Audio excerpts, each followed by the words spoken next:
it is quite clear to me that the Iranian regime is in breach of the IAEA rules. There's no great doubt in that. The IAEA have said it themselves, and frankly, I've consistently found them to be an impressive and judicious organisation. The fact that we've got two countries that have just opened full diplomatic relations with Israel is pretty extraordinary, and to have achieved it so suddenly, if you like, is really quite impressive. Now, yes, of course, it speaks to the qualities of the leaders of Israel, the Emirates, and Bahrain, and of course, that is blatantly true. But it's also the diplomacy of the United States, because the deployment of the Queen Elizabeth is not old-fashioned gunboat diplomacy. What it is about demonstrating partnership in the region with you, of course, with Singapore, and perhaps most importantly with Japan. Japan is now facing some 600 aerial intrusions over its airspace every year. They are now putting up fighters to intercept probing missions every single day.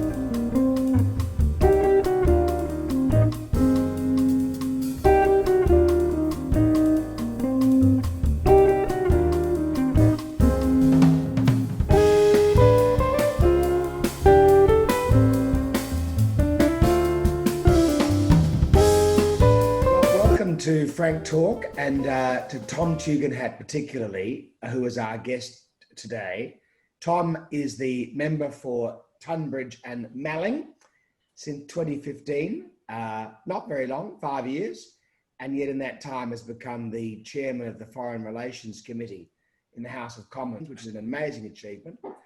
Lieutenant Colonel in the British military, understands the Middle East extremely well, speaks Arabic, also speaks French, has a French and English background, very interesting character, and has had some things to say in recent years about both Huawei, China, Putin, Russia, Europe, and is of great interest to us as a guest on our Frank Talk series. So, Tom, welcome to Frank Talk. Thank you very much for joining us, and I know it is a busy day in your part of the world. And to kick off, your committee released a report this year about China and its relationship across Europe under the rubric of the China Research Group, which you are chairman of. China has had a big part to play in the US, in UK, in Huawei, and in nuclear reactors and other parts of your infrastructure. That's of great interest to us in Australia. So tell us, why has the UK been slow to come to understanding China's interest in the telecommunications or the energy sector in a way that we in the Five Eyes wouldn't normally have regarded as healthy for our society?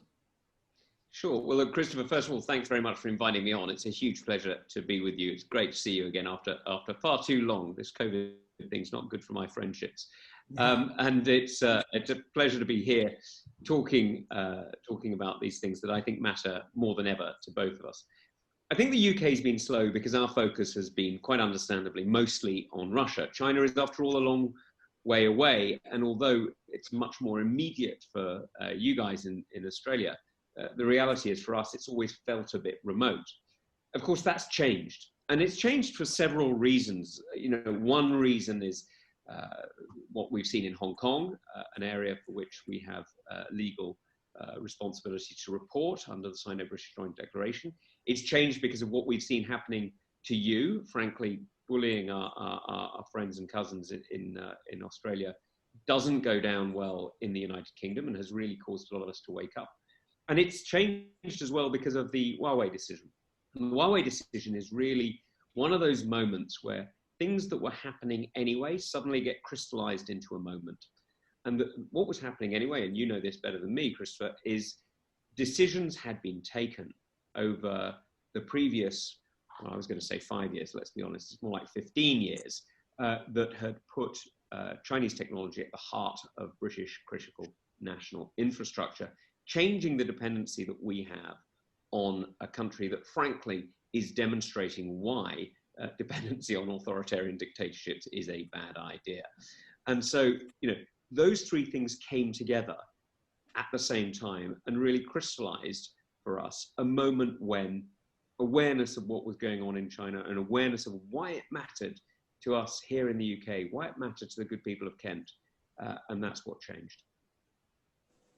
And so the decisions that the Johnson government has made, do you feel that they have secured the UK's telecommunications infrastructure in a way that now allows the UK to play into the Five Eyes in a way that perhaps the previous government, the May government, had not been making?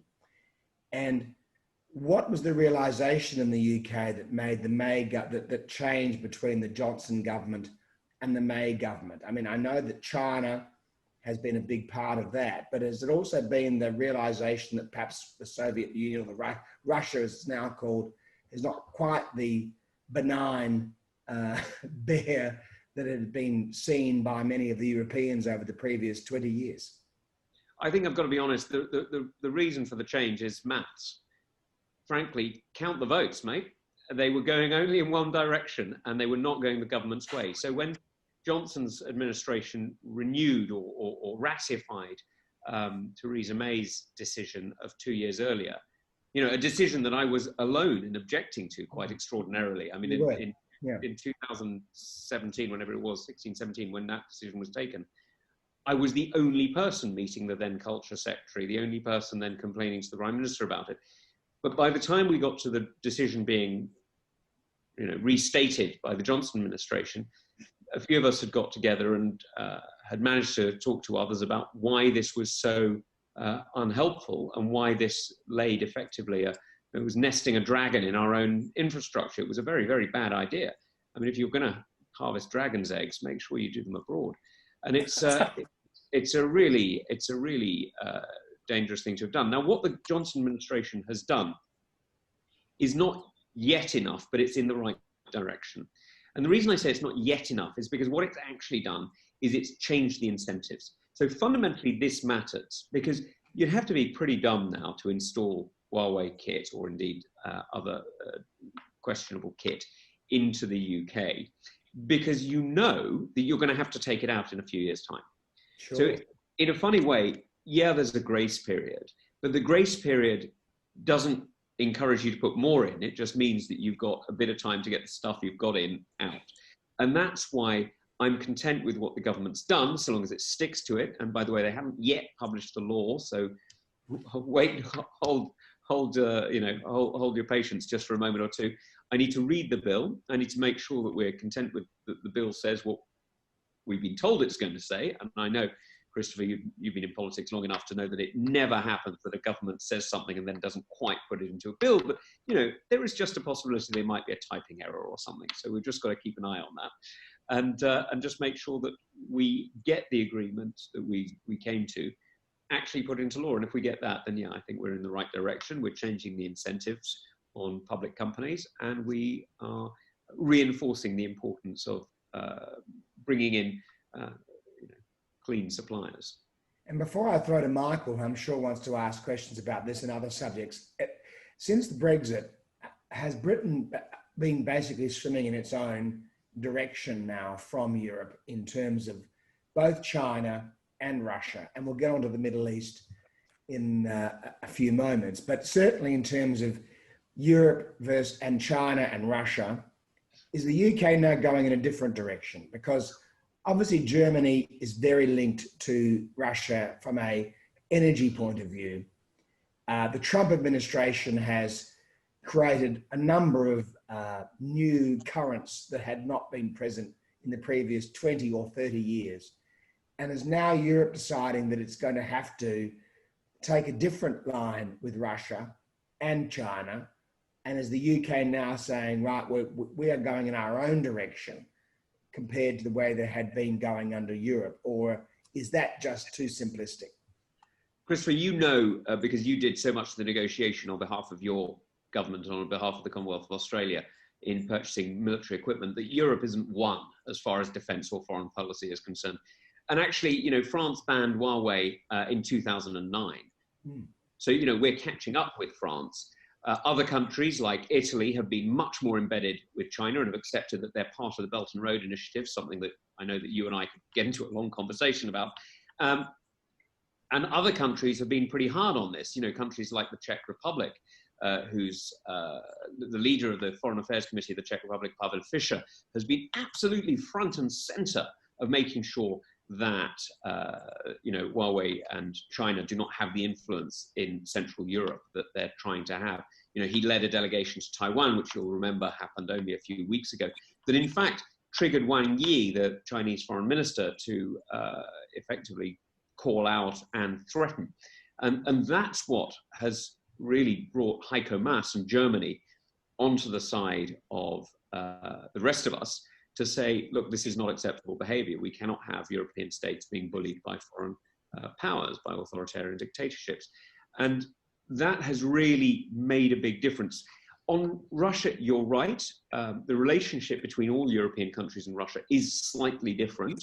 You don't need me to tell you that Gerhard Schröder's relationship with Vladimir Putin is something that concerns not just me, but many people around Europe and a lot of people in Germany as well. And you and I both know that France's historic relationship with Russia means that they have a different connection to the current regime in Moscow. I wouldn't say it was particularly close, but it is different to ours. But various things have happened to, I would argue, bring European foreign policy together again, both on Russia and China. On China, Wang Yi and his sort of goodwill tour of Europe did more for my cause than I could possibly have done myself. He managed to put the backs up of foreign ministers and MPs and everybody else in Paris, Berlin, and various other parts of Europe. He was very, very useful to making people aware of what threats we're facing. And then recently, the attempted murder of Alexei Navalny, which, as you may remember, there was an attempted poisoning with Novichok. What you may not be aware of is it looks likely that when his plane landed in Moscow, there was a second attempt at poisoning in the hospital in Moscow. And so by the time he arrived in Berlin, there was no possible way that the Russian regime could argue that Vladimir Putin himself had not ordered at least one of those attacks. And so that has really poisoned the relationship between the current administration in Berlin and the Putin dictatorship. And now, indeed, pressure that, as you know, I've been on for a while on Nord Stream 2, looks like it may be beginning to change incentives. Now, I'm not going to tell you that the Germans are about to abandon Nord Stream 2, but pressure is now moving in a way that it hadn't been for a number of months, a number of years before. And Tom, Trump is tricky. He's a difficult character to both follow his consistency and what his next move might be. But I think on Nord Stream 2, he's got a good point. I mean, how do the Europeans complain about Russia and their influence and then provide them with the resources they need through Nord Stream 2 economically to do the things that they do? It's a very weird situation for them to find themselves in. I mean, Trump is not brilliant on foreign policy, but he's good on instinct. Would you recognize that?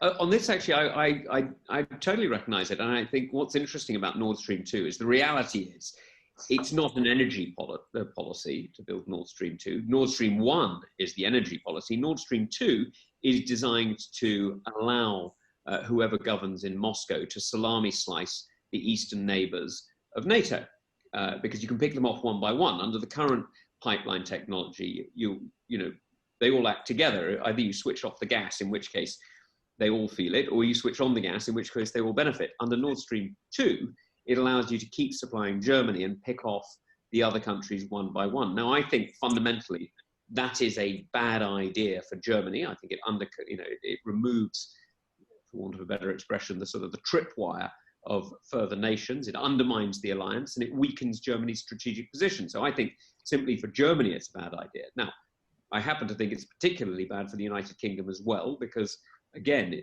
the great strength of NATO for the United Kingdom is it pushes the border from Dover, about 3,000 miles east. And I think that's fantastic if you're British. It's something that Australia has enjoyed for many years, which is a form of strategic isolation. That may be overstating it, but you know what I mean, the strategic depth of geography that you guys have every day that we don't. But NATO gives us a bit of that. I wouldn't overstate it, but it gives us a bit of that. What this Nord Stream 2 allows Russia to do is to erode that border. And I think that's an error. And I think President Trump is right to call that out. Michael. Hello everyone, thank you for watching Frank Talk. And if you are watching us on YouTube or Facebook, please hit the subscribe button. Don't forget to leave us a comment. If you are listening to us on the podcast, give us a 5-star review and a comment. And I won't take any more of your time. Let's go back to the show. Mr. Tugendhat, your focus on China has clearly been influential in shifting UK government policy in a number of areas. And I want to segue into the issue of Hong Kong, which you referred to earlier as Britain having legacy responsibilities for. You have in the United Kingdom young Nathan Law, who's the one of the leaders of the democratic movement, a young man. His colleague Joshua Wong was arrested in Hong Kong as part of this dreadful, deepening crackdown that's taking place there. And 12 young Hong Kongers who actually were trying to flee by boat to Taiwan have been disappeared. So this is emblematic of all of the sort of sinister things, communist takeover of a democratic state, a British rule of law state. I know Big Lizzie, as the Brits call it, the carrier is going to the South China Sea soon. I don't want to be melodramatic, but how are we going to get these people out? Britain's offered to take 300,000. I think Australia will eventually offer more than it has under its existing humanitarian program. But how are we going to get these people out if the Chinese boot is going to go on their throat as hard as it appears to be at the moment? Well, I think the key to this is we're making an offer that people can accept. And I'm very pleased. I've been calling for the British nationals overseas to be recognised as British nationals properly for a number of years now. And you may remember I wrote about this in The Atlantic. God, it must have been about 2 years back. And so I'm very glad that the government has recognised its responsibility. And frankly, it's an error we shouldn't have made in 1984. We should have given rights then, or rather continued the rights then that people enjoyed, rather than stripping them of the right to travel to the United Kingdom, which is a mistake that we made, as I say, whatever it is, nearly 40 years ago. So it's a correction. And I think you're right about the offer needs to be wider. I think the Canadian government is looking at this. I think the Australian government should, and it's a matter for your politicians, not for me, but I should imagine that the Australian government will realise very quickly the opportunity that having a highly entrepreneurial, highly driven migrant population can really have to parts of the country. And I know that Prime Minister Morrison's administration is not slow in looking for business opportunity and looking for investment. So I would be surprised if you didn't make an offer at some point. The question is, though, what are we really going to do in terms of getting people out, as you say? Because the deployment of the Queen Elizabeth is not old-fashioned gunboat diplomacy. What it is about demonstrating partnership in the region with you, of course, with Singapore, and perhaps most importantly with Japan. Japan is now facing some 600 aerial intrusions over its airspace every year. They are now putting up fighters to intercept probing missions every single day, sometimes several times a day. And Taiwan. And they are facing, indeed, and they're facing huge amounts of genuine military pressure on their defences. And so putting Big Lizzie into her waters, maybe out of Okinawa, would be an opportunity to demonstrate very clearly that our partnership with Japan is real and that we take this investment very seriously. Now, on the question of Taiwan, which you raised, I think this is something where, frankly, the West has got to wake up. And I mean the West quite specifically because the East, countries like Australia and Japan, woke up to this a long time ago. It's countries like mine and other European states that need to wake up to this. That really the death of the one country, two systems in Hong Kong is a very clear warning to Taiwan. Hong Kong had already been brought into China, whatever it is now, 20 years ago, 23 years ago.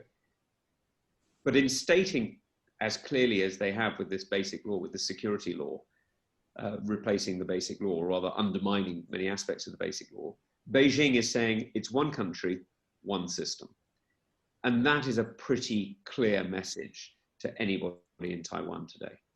So Tom, I wrote about this only today in the newspaper here in South Australia. And I said that Taiwan was the most dangerous place to be in the world right now. That if you ask most people, they'd say being a South Korean defector to the North Koreans, or a Venezuelan democracy activist, or a Kurd in northeastern Syria would be the most dangerous place to be in the world. But actually, Taiwan is particularly dangerous, not just because of China's ambitions, but because of the inconsistency of the US government's view. And if you were a Kurd in the Middle East, a couple of years ago, you'd have thought the Americans would have been stalwart allies and supporters, and then only to be thrown over to the Erdogan regime. And of course, if you were Taiwanese right now, you'd be thinking, well, we're in good shape because the Americans, the Australians, the Japanese, the South Koreans, others will support us, the Brits. But under the Trump administration, that's been a confused situation. So you know a lot about the Middle East, and I'm sure Mark will want to come back to China because he only got the chance. Oh, no, I'm happy to go to the Middle East. But I'd be fascinated to hear your view about the realignment across the Middle East. We see the United Arab Emirates and Bahrain now taking an entirely different approach to Israel. We have Turkey being so much more belligerent around its neighbors, particularly the Kurds. We have obviously Trump, I think, correctly leaving the Iranian nuclear deal and moving in a different direction. Now Iran has, been suffering from economic sanctions, but still obviously militaristically very involved in the Middle East. It's kind of your specialty, I would say, despite all the good work you've done on Russia and corruption and China and Huawei. So give us a bit of a potted view of where you think we are at the moment in the Middle East. Well, I have to say, this is one of those moments where I think the Trump administration has played a blinder that has gone relatively unnoticed. And this is where the disdain that some people have for the current Republican administration can blind them to its successes. Look, I mean, the fact that we've got two countries that have just opened full diplomatic relations with Israel is pretty extraordinary. And to have achieved it so suddenly, if you like, is really quite impressive. Now, yes, of course, it speaks to the qualities of the leaders of Israel, the Emirates, and Bahrain. And of course, that is blatantly true. But it's also the diplomacy of the United States. And what the United States has done, and I think this is really important, is it has crystallized the reality that although I don't want to get into, comments about land and occupation in Israel, those are matters that of course still need to be discussed and still need to be arranged. But the fundamental threat to peace and stability in the Middle East is not Israel or Palestine, it's Iran. And this crystallization has really brought home to people the dangers. Now, Iran isn't on its own, if you like. It doesn't act alone. It acts alongside various different satellites and proxies. And of course, the Syrian regime in Damascus is the most obvious one, but there are others. And that has really brought home to a lot of people in the region that actually the world has changed, the environment has changed, and they need to look at partnering with friends and partners, even if those friends aren't very close, as much as possible. Now, it would be wrong to say that everything in the Middle East is going great. The hope with which we started with Mohammed bin Salman in Saudi Arabia, it's hard to be too hopeful right now. I mean, the murder of Khashoggi in Turkey was frankly horrific, and the idea that it's deniable is stretching it. And there's various other incidents that we've seen in recent years that really raise questions. But the fact that what we've seen most clearly in recent weeks and months is this rapprochement between Israel and other countries demonstrates that there is a new way of looking at the region. Now, I think that one of the things that both the Middle East and actually Taiwan and Japan say to us, though, is that this isn't just about America. And the interesting thing about US, or rather a focus on US foreign policy, is it's too easy today to say, oh, well, Trump this, Trump that. The reality is actually Trump is very much in the continuum that Obama started, and actually Obama really did continue much of the stuff that Bush was on. You know, this isn't quite as radical a switch as many think. And this then raises questions for all of us because, you know, as you know and I know, Australia and Britain's security policy for many years could pretty much be summed up with God bless America. The reality is that doesn't work anymore. The United States has got different interests, and the sea to shining sea borders are more and more reinforced. So the question is, what should we do? Not as, you know, minor powers, but as some of the world's second powers. There are two first powers, China and the United States. And then there are a lot of second powers, us, you, Japan, France, Germany, and indeed many other countries around the world. What should we do? And this is where I think the next generation of foreign policy has to go, because it needs to be recognizing that countries like Australia, Japan, France cannot simply depend on a security envelope provided by the United States. We actually must build it ourselves without having a hegemon. We need to weave our own net. We need to build our own scaffolding around the environment that we wish to see endure. Yes, we need to include the United States in it. And by the way, in some areas, we need to include China in it too.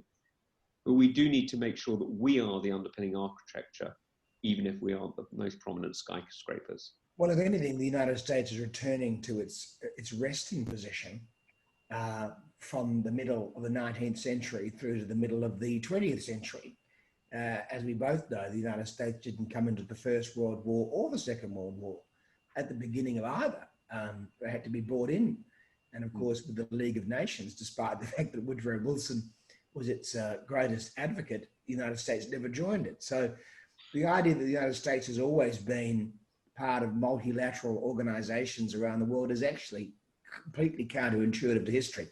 But Michael, perhaps, I'm sorry, I've said too much already. Time for you to have a go. Sorry. It's a wonderful suggestion of yours that countries like Australia, Japan, the UK need to step up alongside the United States in sort of international democratic alliance. We need in Australia to constantly remind ourselves that we have an economy which is actually larger than Russia's.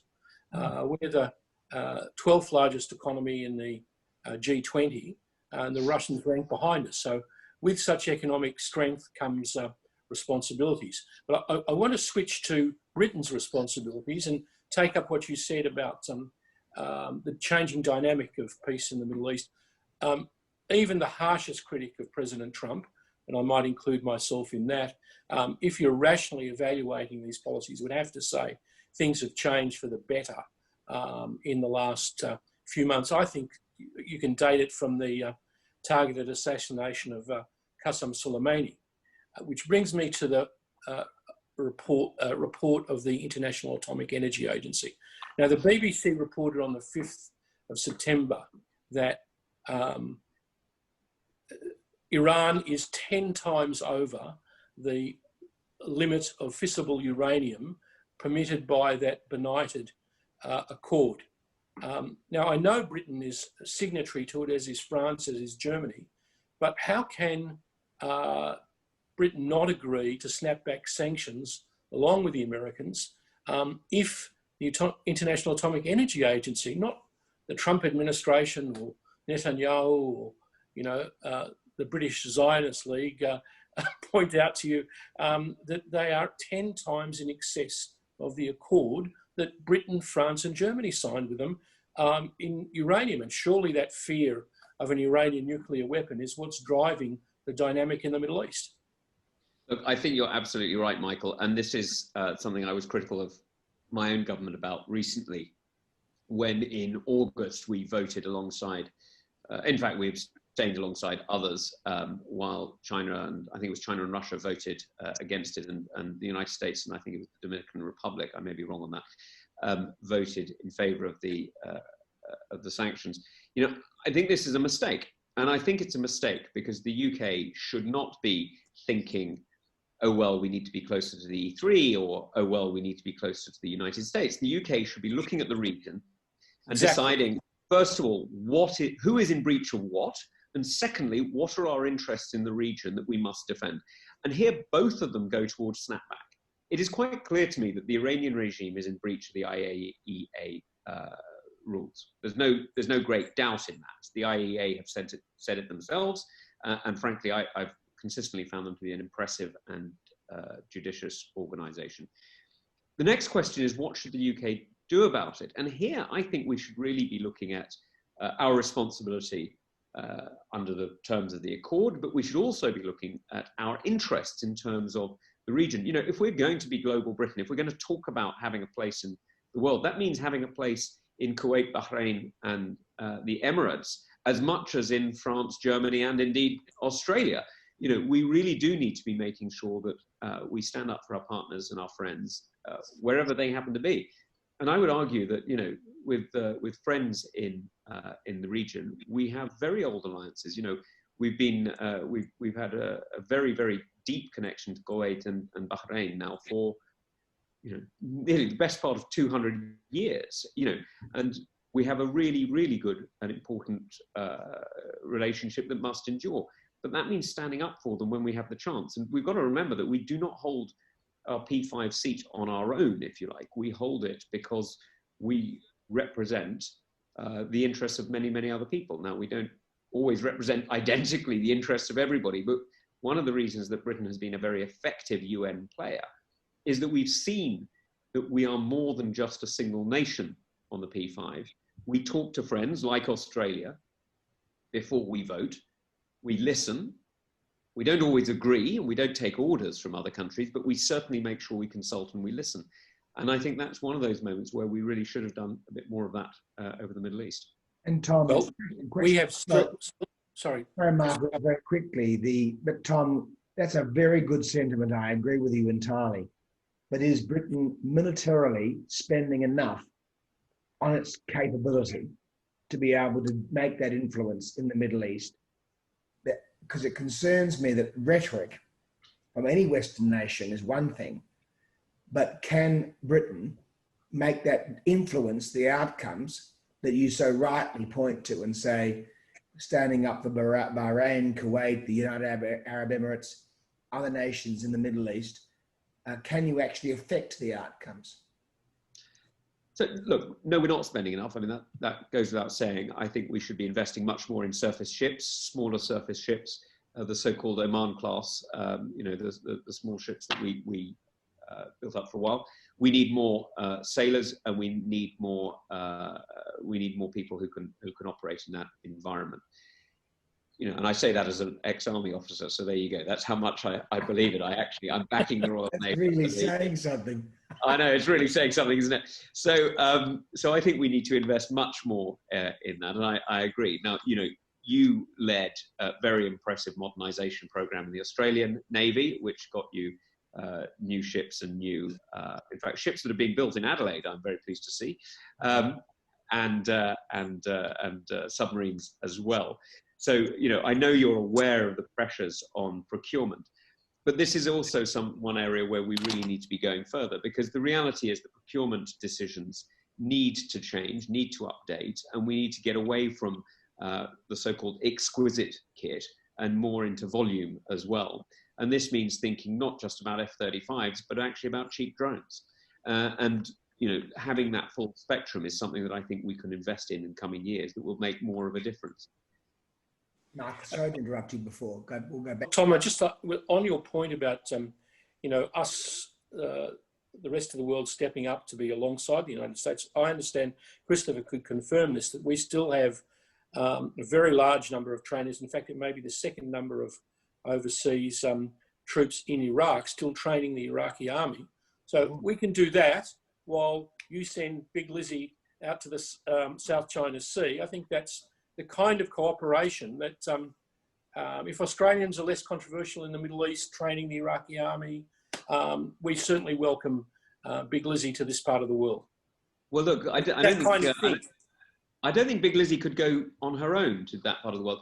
Without your Royal Australian and Royal New Zealand supply ships to sustain her, without your submarines to support her, she will be, frankly, a solo operation at some risk. You know, this is where, I mean, one of the great strengths of our armed forces, and I say this from absolutely personal experience, is the interoperability. You know, we have an interoperability that is even greater than with the United States. So when I went to Iraq in 2003 as part of a British military deployment, the second in command of the squadron was an Australian. And when the officer commanding the squadron was removed during the operation, there was no question about flying out another Brit. The Australian soldier, in fact, our Royal Air Force officer actually, was able to step up and take command because he has the legal authority to give orders. He's an officer of the Crown, same as anybody else. And he was part of the squadron. He understood it all. He knew the missions. He knew what we were doing. He knew the guys. Now, that interoperability is something that we really need to develop. And this is why I think that, you know, having Big Lizzie going out to the Southeast is so important. Southeast Asia is so important because it's another opportunity to get you guys onto our carrier. So you get carrier experience, we get experience from you guys, and we really do build what we should have already, which is frankly one Navy with different badges. Well said. 5 Eyes. Christopher, Exactly. go on. That's the 5 Eyes, isn't it? I mean, that's the whole point. And it's one of the great things about being a former Minister of Defence and defence industry is that the rest of the world is very envious of the 5 Eyes, and it's that interoperability, that capability that we all think about, whether it's assessing Huawei, assessing the role of Russia, the importance of America in the Indo-Pacific, the capability in the Middle East. I mean, really, New Zealand, Canada, the UK, Australia, and the US are acting in concert with shared values, which is really so significantly important. And we're not really foreign. No, of course not. And no more important time than right now, given the dangers in the Middle East and in the Indo-Pacific and around the world. Now, switching subjects, because we haven't talked about the coronavirus, we haven't talked about Keir Starmer as the new head of the Labour Party and what that meant for anti-Semitism. Let's perhaps deal with that first. So the end of Jeremy Corbyn has obviously been much regretted by the British Conservative Party. And his replacement with Sir Keir Starmer. Do you feel that he's taking a much better, clearer and genuine action over Israel, anti-Semitism and the Labour Party's position on that than his predecessor? And do you suspect that that will remain the case, or is it only window dressing? So first of all, I mean, on one level, of course, it was great to have Corbyn because, you know, having an opposition leader like that, you know, you can only look good by comparison.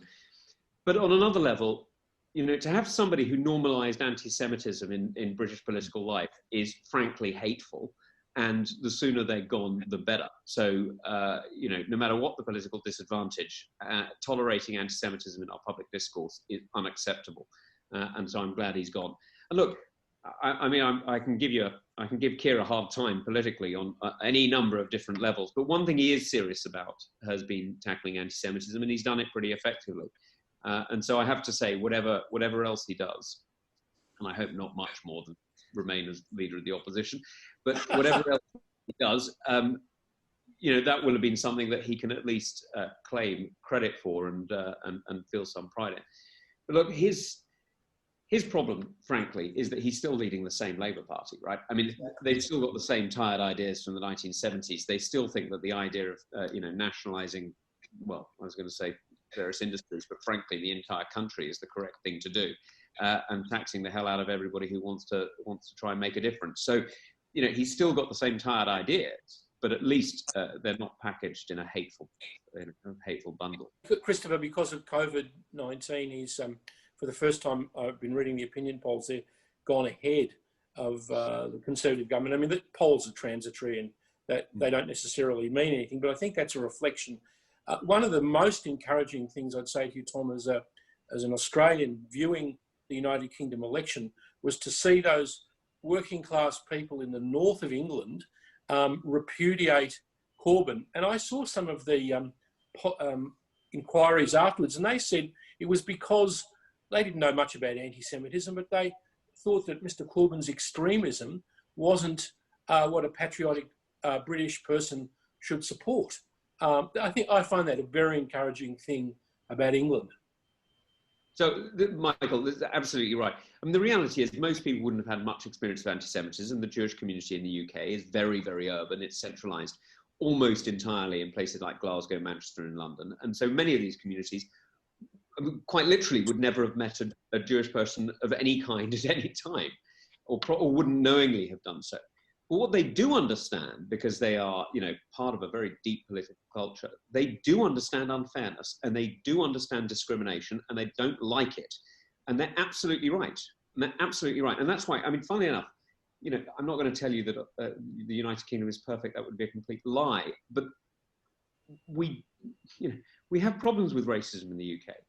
But they're not as serious as in some parts, because people do, broadly speaking, understand fairness. They understand the questions about immigration, and your own government, Christopher, dealt with that in a different way under Tony Abbott. But people are not anti-immigrant. They're in favour of fairness. They're not anti-foreigner. They're in favour of fairness.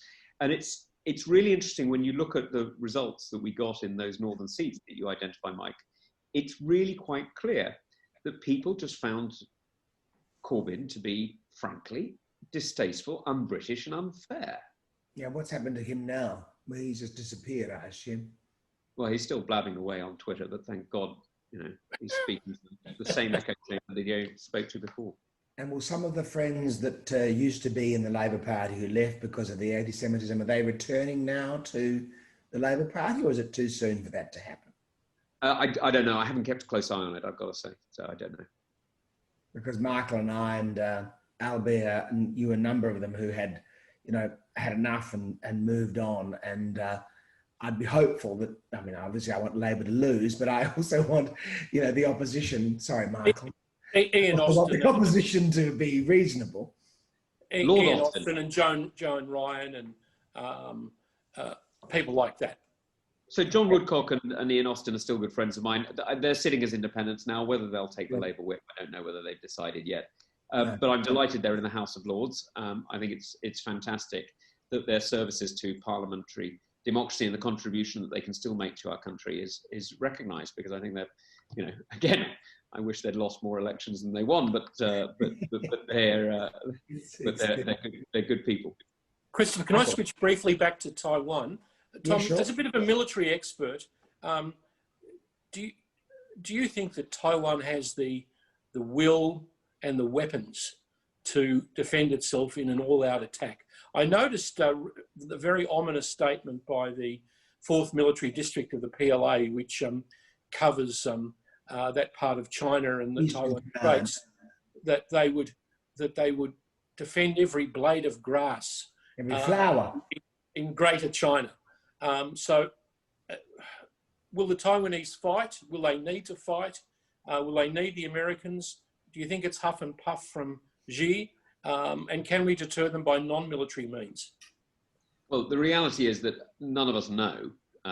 China traditionally has not seen military action as to its advantage. That doesn't mean it hasn't fought, but it hasn't always fought very effectively. And the price of military action for China historically has been very high, even if they've achieved victory. That doesn't mean they wouldn't try now. I don't know, and I don't think anybody else does. But the very fact that we're having this conversation is concerning. And that's why I argue very clearly that countries like ours, like Japan, like France, that have a fundamental interest in a stable rules-based system, really must step up to the plate and invest in it. Now, you spoke about Australia's position now as bigger than Russia. You're not only bigger than Russia, you're more important than Russia. And you're more important than Russia because you act around the world, because you choose to act, and because people choose you. I mean, name the number of immigrants who want to run away to Russia. You can count them on fingers of one hand, right? I mean, it's like nobody wants to do that. Edward Snowden, now name me a second, right? Julian Assange. Oh, right, okay, 2. Right, you got to 2. There you go. Well done. It's North Koreans trying to get into Russia, I think, Tom. Yeah, that's not to stay. That's a transit route. That's not the same thing. But the number of people who want to go to Australia or the United Kingdom or the United States or many, many other countries actually is because they want out. They want to buy into a rules-based system, a fair process. Frankly, they just want a fair crack at life. That's all they want. I mean, to say they want to become Australians or Brits or whatever, that's not true. They just want a fair crack at life, and they know they'll get it in Australia or the UK or wherever. And so I think the soft power, the real power of Australia and Britain is the soft power, is the fact that people want to buy in. And we need to be much more bold about standing up for it and saying, look, these guys in Taiwan, I'm not saying they're perfect. I'm not saying they're sinners or saints. They've got a system. If they want a fair crack at life in the system that they've got, it's up to them. And, it's not for me to either defend the territorial crikey, I can't even say the word, the territorial integrity of China or to challenge it. It's none of my business. It's up to the people, it's up to those people to decide. And if they wish to maintain their current system of government, whether that is autonomy or whether that's independence or whatever, that's up to them. It's not up to me. So is there a group in Britain that regret the Hong Kong handover and what's happened there? Is there a debate in Britain about that, or is that just regarded as too difficult to even contemplate? No, I wouldn't say there is a group that regrets it. I mean, the reality is, we struck a deal and 97 was the end of the deal, right? So, we stick to the deals mostly stick to the deals that we strike. And so I think that, the UK did the right thing in 97. I think that, perhaps we could have gone further in introducing proper democracy into Hong Kong earlier. And, I'm not going to make an excuse for that. I think that was an error that we, pursued in the 1960s and 70s that we could have got right, but we didn't. The reality is now, the decision was taken in the early 80s, I think correctly, that Hong Kong Island without the new territories was not viable, and therefore the full handover was the only logical course of action. I would have thought the Taiwanese, knowing the Taiwanese and having been there myself, it's the so-called one country, two systems is not exactly turned out as we'd hoped. And I would have thought I know the Taiwanese are thinking, well, if that's one country, two systems, it's not. Christopher, I was there for the elections in January, and the country over the last 20 years from when I first visited has transformed into basically a normal Western society. So many of the young people speak English. I was astonished at that because years ago they didn't. I did the McDonald's test, and there were these little coffee shops like in Melbourne, all over Taipei. Young people sort of getting together and freely associating with each other. It's a very important society because it shows that Chinese people can do democracy. And the idea that, Asian people, that Beijing says, it's Asian systems, we don't need Western liberal democracy is wrong. They have changes of government, free press, freedom of association, all of the kinds of things we have in Australia. And they have about the same number of people living there that we have living here. We're 23 million, exactly. I think that's a good point. Yeah. So we wouldn't be able to have a conversation on Frank Talk about Britain without talking about the coronavirus. And of course, Michael talks about Taipei in January with coffee shops, unlike very similar to Melbourne. There's no coffee shops in Melbourne right now that are open. They are in Taipei, I have to tell you. They've had a very don't rub it in. They've had a very successful management of the coronavirus. So, but tell us about the UK, Tom. It's obviously we're all terribly upset about what's happened with the coronavirus over the last 9 months. The UK has had a horrendous number of casualties and deaths. Australia has not. We've been extremely fortunate, but we are, as you pointed out before, isolated from the rest of the world, especially if we want to be. We can cut down our borders and shut down our borders very quickly, as we did back in the Spanish flu pandemic, and now I've done it again with the coronavirus pandemic. how are you going there, and what's your prognosis for how it's going to play out? Well, it's a really important question because, as you rightly say, unlike you, we are frankly in the middle of it, right? I mean, there's only so much we can do to cut ourselves off, and the reality is that we've done most of the things we can do. We've effectively put the entire country in prison for several months. We've released people a bit, and now it looks like we're going to have another go at that. But we're fundamentally making political choices now, and the choices we're making are between COVID or cancer, between young and old. We're making choices about the economy today versus opportunity tomorrow, and indeed investment in public services like medical and schooling and whatever else over coming years. So we're getting into the point of this pandemic where it's becoming actually fundamentally political, and that's where we haven't quite got in the national debate. We need to realize that, of course, saving life is important. But that's not an absolute, because whose life is actually the question. If somebody doesn't turn up for cancer treatment today, and we know, by the way, that the number of people who are being treated for cancer is holding up, because if you were diagnosed, then treatments are carrying on as though COVID wasn't there. But the number of people who are presenting has gone way down, because people are avoiding, for very understandable reasons, people are avoiding getting in touch with medical services unless they feel they absolutely need to. And so that means that people aren't presenting with the sort of minor complaints that would normally lead to a quick biopsy, to a quick diagnosis, and to a quick, hopefully successful treatment. And so effectively what we're doing now is we're facing the reality that choices in one area have costs in others. Now I'm afraid that's normal politics, as you know only too well. But the reality is that we need to be having this conversation publicly, because we're all going to live with the consequences to some degree, and that means that this needs to be taken on in a democratic way.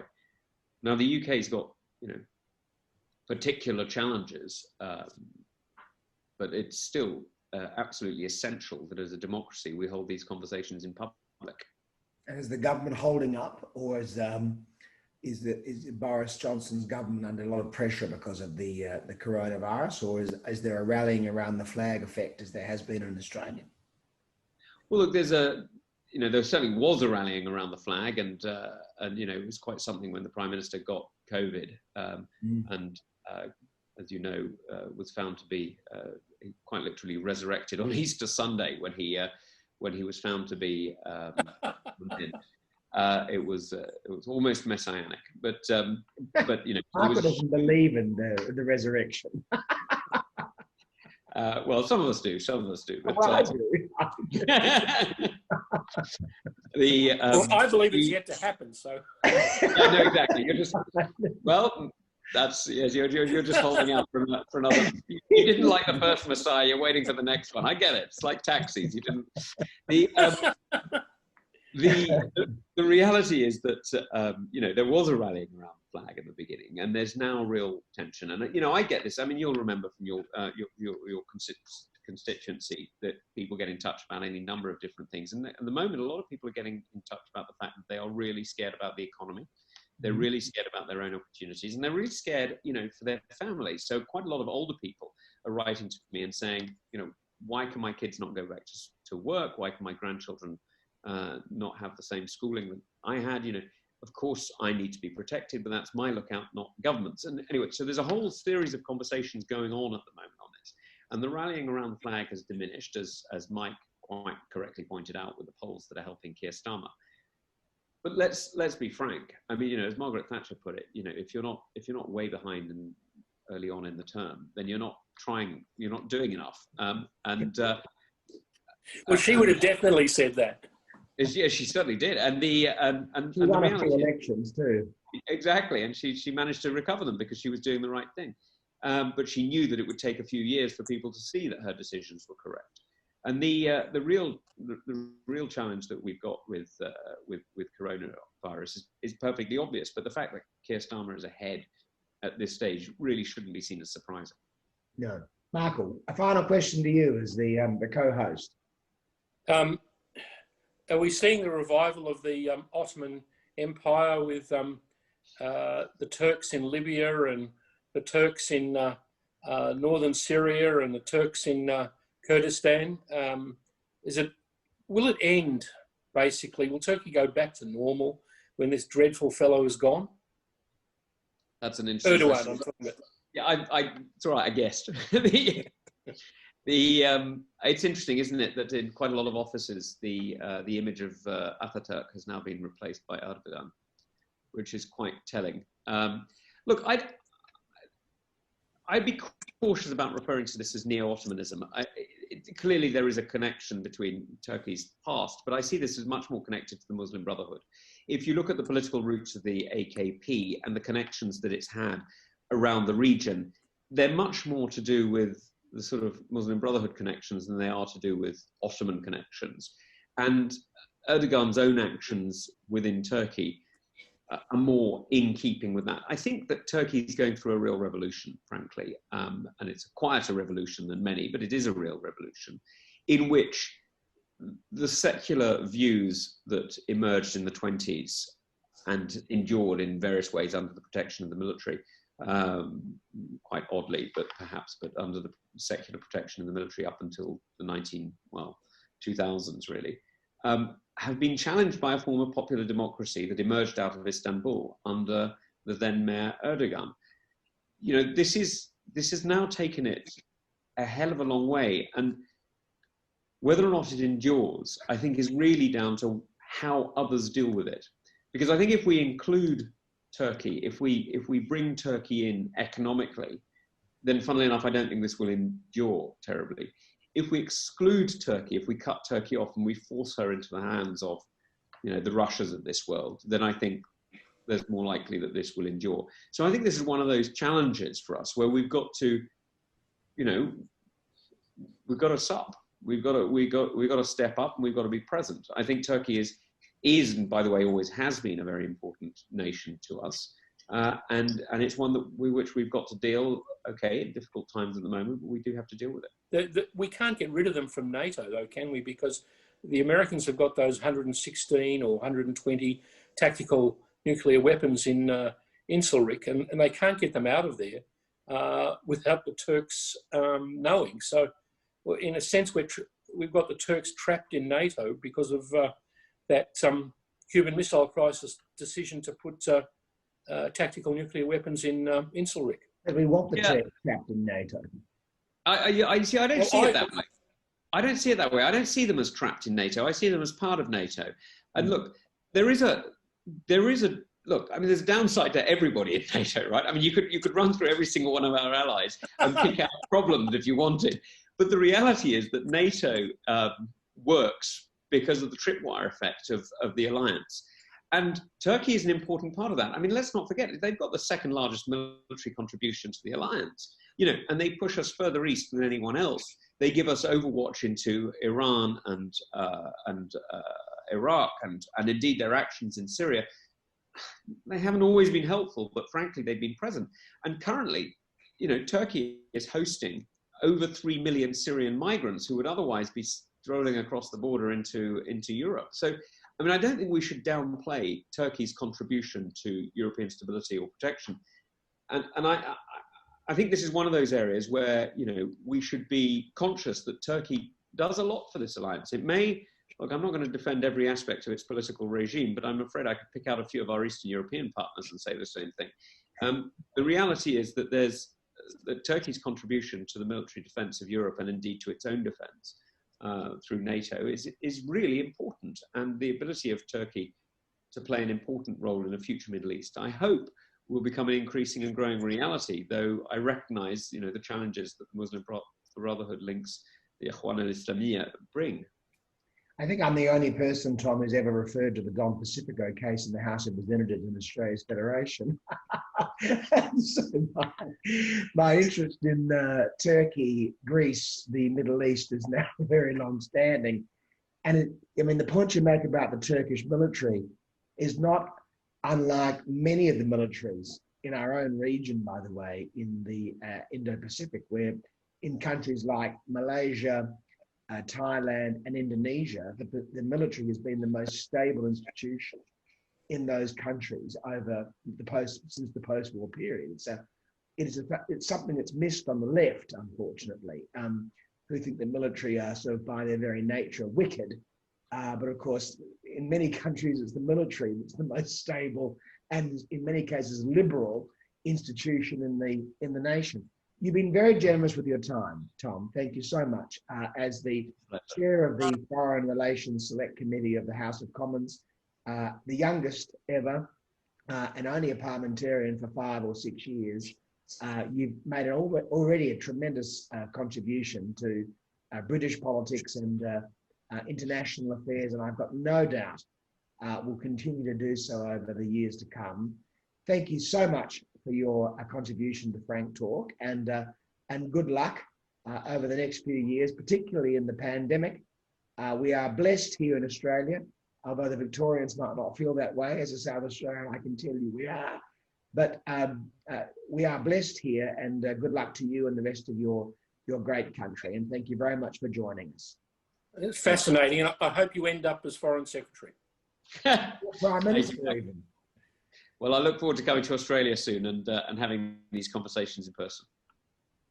It'd be great to see you. Even Martha might come up with an OBE at some point.